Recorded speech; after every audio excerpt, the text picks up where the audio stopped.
Hello, and thank you for having me today. It is a tremendous honor to be presenting this subject to you.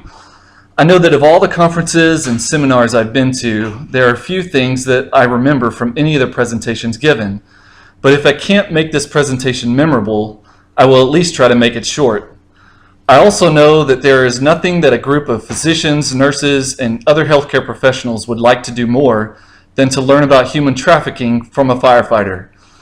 But if you will humor me for just a bit, I would like to share with you how we all can make a difference to help save the lives of those who cannot escape the clutches of modern-day slavery. In preparation for this presentation, I did some research on the mission, vision, and values of the Methodist Health System. They are to improve and save lives through compassionate quality healthcare, to be the trusted provider of integrated quality healthcare in North Texas, and the Methodist Health System core values are to reflect your historic commitment to Christian concepts of life and learning. I believe all of us in this room to be good humanitarians. Certainly, I hope that all of us would do whatever is needed in order to save the lives of others, no matter what the challenges may present and no matter what the costs. That level of commitment is why many times healthcare professionals are the only people that human trafficking victims can trust. Today, I will be sharing some information and stories that are disturbing, uncomfortable to see and hear, and extremely graphic in nature. But I will barely even be able to touch the tip of the iceberg in regards to the overall scope of human trafficking. I do have more detailed resources today to help you build your knowledge on how human trafficking more closely relates to the medical field, and you can pick those up on your way out. I also encourage you to find other resources and organizations like Polaris Project, who runs the National Human Trafficking Resource Center and Hotline, Shared Hope International, International Justice Mission, Exodus Cry, Traffic 911, and Traffic Stop, just to name a few. Productions like At the End of Slavery and Nefarious Merchant of Souls, and books like the book Compelled by Dr. Tommy Grover and Renting Lacey by Linda Smith. I will not be able to share everything about this topic today, but I certainly hope to instill in you a sense of passion and to get you talking about the subject so that you may leave here with a drive to equip yourselves and others in order to save the life of a victim of this modern-day form of slavery. Human trafficking, also known as trafficking in persons, is a modern-day form of slavery. It is a crime under federal and international law, and it is also a crime in every state in the United States. However, many states currently have tougher laws against drug trafficking and other forms of criminal activity than those against human trafficking. That is changing with the help of advocates like former U.S. Congresswoman Linda Smith, who is also the founder and president of Shared Hope International, but we still have a lot of progress to be made. Under U.S. federal law, severe forms of trafficking in persons includes both sex trafficking and labor trafficking and are defined as follows. Sex trafficking is the recruitment, harboring, transportation, provision, or obtaining of a person for the purposes of a commercial sex act in which the commercial sex act is induced by force, fraud, or coercion, or in which the person induced to perform such an act has not attained 18 years of age. Labor trafficking is the recruitment, harboring, transportation, provision, or obtaining of a person for labor or services through the use of force, fraud, or coercion for the purposes of subjection to involuntary servitude, peonage, debt bondage, or slavery. Slavery occurs when someone's humanity is taken away. When we no longer see value in others, we see them as a disposable commodity or product to be consumed, used, and abused, rather than seeing the person who is to be valued, treasured, and worthy of our investment of our time, money, and efforts. Turning people into a commodity is exactly what happens with human trafficking. People have been turned into a product.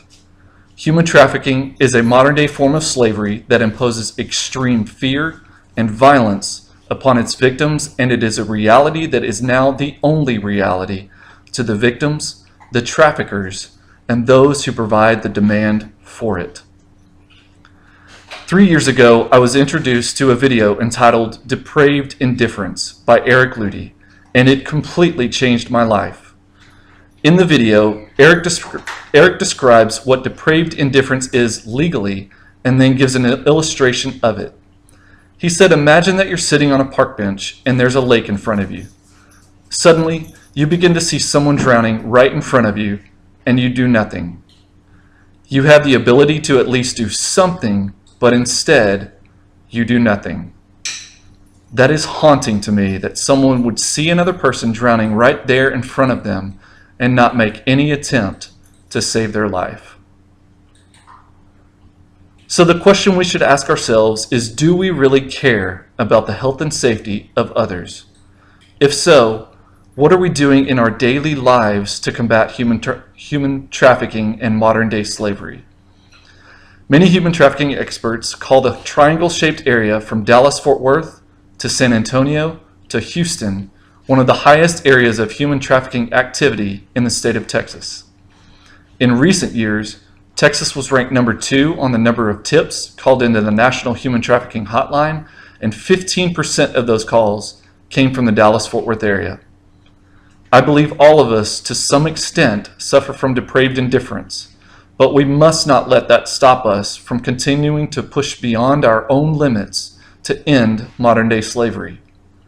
You may not be able to go to other parts of the world where human trafficking exists, but you are here in Dallas-Fort Worth, and you have a tremendous opportunity to change lives starting today. I believe our depraved indifference comes not only from seeing how difficult it can be to face the tsunami of evil that is human trafficking, but also due to the systematic desensitization that is so prevalent in our time. According to the documentary Sex Plus Money, A National Search for Human Worth, there are 5 main components of demand for human trafficking. They are pornography, prostitution, poverty, the commercialization of sex in the mainstream media, and the breakdown of the human family. In the documentary, there's a story of a Texas couple who ran a website called babyrape.com. On this website, there were pictures and videos of babies being molested and raped. Subscriptions were $29.95. The FBI began an investigation and soon arrested the couple. During the investigation, they found out there were over 70,000 subscribers to the website. What is wrong with the hearts and minds of individuals who purchase and create the demand for it? What is wrong with the individuals and organizations who offer this kind of thing? What is wrong with an individual, an organization, or a government who turns a blind eye to this sort of thing? In order to get to the problem of human trafficking from the position of our depraved indifference, it will require us to not just be aware of the problem and be educated about it, but we must act upon it. Earlier, I mentioned people trusting healthcare professionals. It's important to remember that you may be the first and only person that a trafficked victim will see or turn to for help because of that level of trust. Once you suspect or identify a victim or perpetrator of human trafficking, this is the number to call: 888-3737-888. It's the number for the National Human Trafficking Hotline, and they are available to answer calls 24 hours a day, 7 days a week, every day of the year. They provide downloadable resources for a wide variety of professions and groups within our communities. Call this number once you identify a potential victim or perpetrator, to report a tip, to connect with anti-trafficking services in your area, or to request training and technical assistance. Human trafficking is a major public health problem both domestically and internationally.